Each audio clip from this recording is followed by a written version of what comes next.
E aí, galerinha, beleza? Bom, semana passada a gente falou um pouco sobre repetições, né? Essa semana a gente vai falar um pouco sobre listas. Daí a gente tem alguns tipos de listas, que daí vai fazer um pouco mais sentido aquelas repetições que eu tinha mostrado para vocês, né? Então eu vou mostrar para vocês array, matrizes, e eu vou mostrar também como que a gente usa lista de objetos, que é uma coisa que a gente pode usar em algumas linguagens. No JavaScript, que é o que a gente tem usado, existe isso, então a gente vai mostrar isso para vocês, beleza? Mas antes da gente começar a ver sobre tudo isso que a gente vai falar hoje, se inscreve no nosso canal, liga o sininho, faz tudo aí que você já sabe, beleza? Para você começar a receber o nosso conteúdo direitinho, certo? Então, bora lá. Bom, mostrando para vocês, a gente tem aqui, esse que vai ser o resultado, né? A gente vai fazer usando a nossa lista de compras bizarra ainda de pão, leite, manteiga e abacate. Mas a gente vai fazer ela com esses três tipos de objetos que eu falei para vocês, três tipos de listas, né? Que é o array, matriz e a lista de objetos. Então, indo para o nosso código aqui. Para a gente declarar, que a gente diz, né? Para a gente declarar essas listas, a gente tem algumas maneiras, né? E geralmente, assim, o que a gente está fazendo em JavaScript, né? Porque em outras linguagens a gente tem esse conceito de array, de matriz, um pouco mais presente, assim. Em JavaScript, que é o que a gente está usando, na verdade é como se a gente estivesse fazendo várias dimensões. É uma lista dentro de uma lista, dentro de uma lista, dentro de uma lista, né? Então, o que a gente está acostumado quando a gente aprende lá quando a gente aprende matemática lá, que a gente tem um vetor, né, que é o que a gente chama de array, a gente tem um vetor, daí um vetor de duas dimensões é o que a gente chama de matriz. Então aqui, no nosso exemplo, tem um vetor de uma dimensão, que é aqui pão, leite, manteiga, abacate, e a gente tem aqui um vetor de duas dimensões, que é uma matriz. Então a gente tem aqui a primeira linha dele é essa daqui, a segunda linha dele é essa, a terceira linha é essa. Isso é um vetor, isso daqui é uma matriz, né? E o terceiro tipo que eu falei para vocês, que é uma lista de objetos, é que no JavaScript a gente consegue fazer, assim como aqui, ó, eu fiz uma lista e eu coloquei uma variável dentro, né? Como eu falei para vocês, tem vários tipos de variáveis. No outro vídeo que eu mostrei para vocês, que tem string, número, né? Um tipo de variável que a gente pode fazer é um tipo composto, que é o que a gente chama, que é um objeto. Então, por exemplo, aqui, esse cara aqui, ó, item de compra.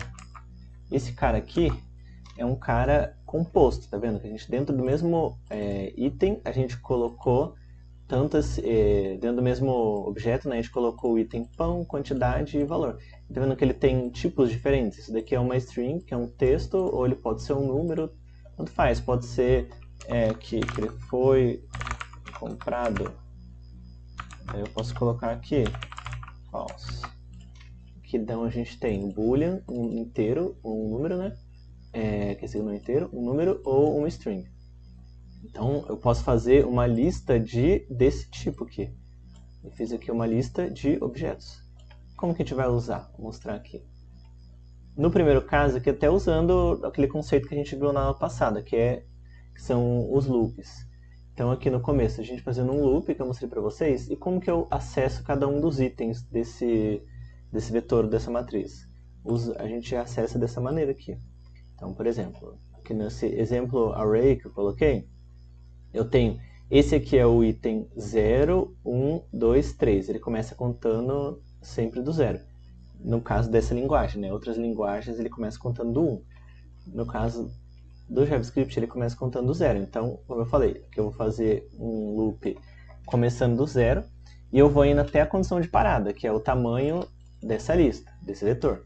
Então eu vou pegando item por item aqui, ó. Pego a primeira vez que ele entrar, ele vai pegar o exemplo de 0, depois exemplo de 1, exemplo de 2, que no caso eu estou escrevendo todos eles.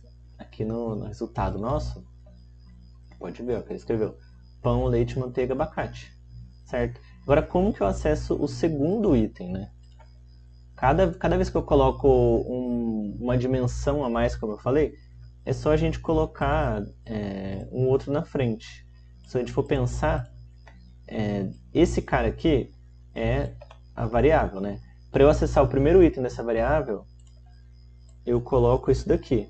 Aí agora, esse cara, o que eu tenho? Quando eu faço isso daqui eu selecionei a primeira linha. Então, a primeira linha. Vim aqui e selecionei a primeira linha. Só que a primeira linha ela tem alguns itens também. Então, para eu acessar esses itens dentro da linha, eu estou fazendo Inception aqui, né? Estou entrando item dentro de item, assim. Então, vem aqui, ó.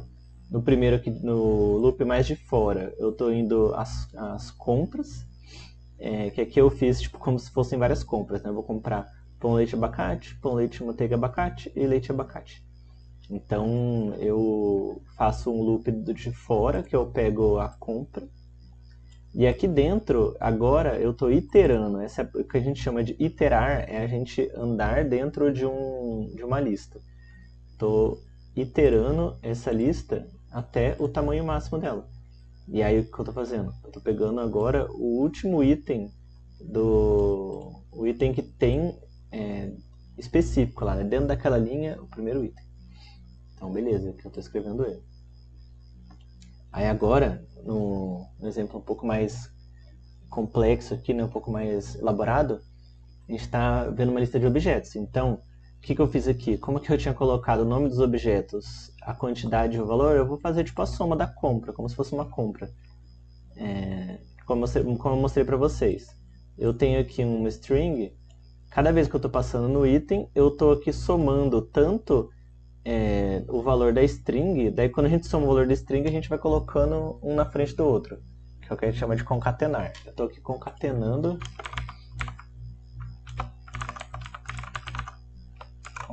a string.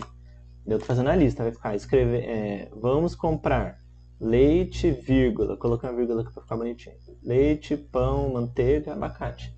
E aqui o que eu fiz? Que eu fiz parecido com o que eu fiz no vídeo passado também. Eu coloquei somando o valor e já multiplicando, que é uma equação matemática, né? Então eu estou fazendo preço igual a preço mais o elemento. Aqui que está um negócio que é diferente. Nesse caso aqui, que é um objeto, quando a gente pega o primeiro, eu consigo acessar cada uma das propriedades desse objeto com ponto. Essa é uma diferença que tem de usando vetor e matriz e usando uma lista de objetos. Então aqui, na primeira, eu peguei o item de 0, ponto item, item de 0, ponto quantidade, ponto valor. Que daí eu pego cada um daqueles carinhas lá. Então o que eu estou fazendo? Eu estou fazendo essa conta aqui. 1 vezes meio, 1 vezes 1 e meio, estou somando todos eles, que daí eu estou fazendo a lista da minha compra aqui, né? Ó. Então a gente tem aqui no caso de cima, a gente escreveu todos eles, e nesse caso aqui é o que eu estou colocando, ó, vamos comprar pão, leite, manteiga, abacate, e o valor é a soma de todos eles. Vocês veem que, olhando aqui assim, parece que é a mesma coisa, né? Como eu falei para vocês, programação, a gente pode dar várias abordagens para resolver o mesmo problema, né?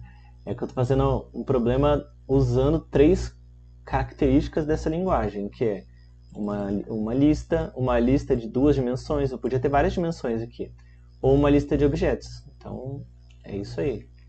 Bom, galera, por hoje é isso. Vocês têm praticado? A gente tem que praticar. A programação é testar, é exercitar. E a partir da semana que vem a gente vai começar a postar para vocês aqui um conteúdo também sobre desenvolvimento de jogos, né? A gente vai começar a falar sobre Phaser, mostrar para vocês algumas coisas básicas, mas já vai ser bem divertido, beleza? Então, até mais, galera. Falou!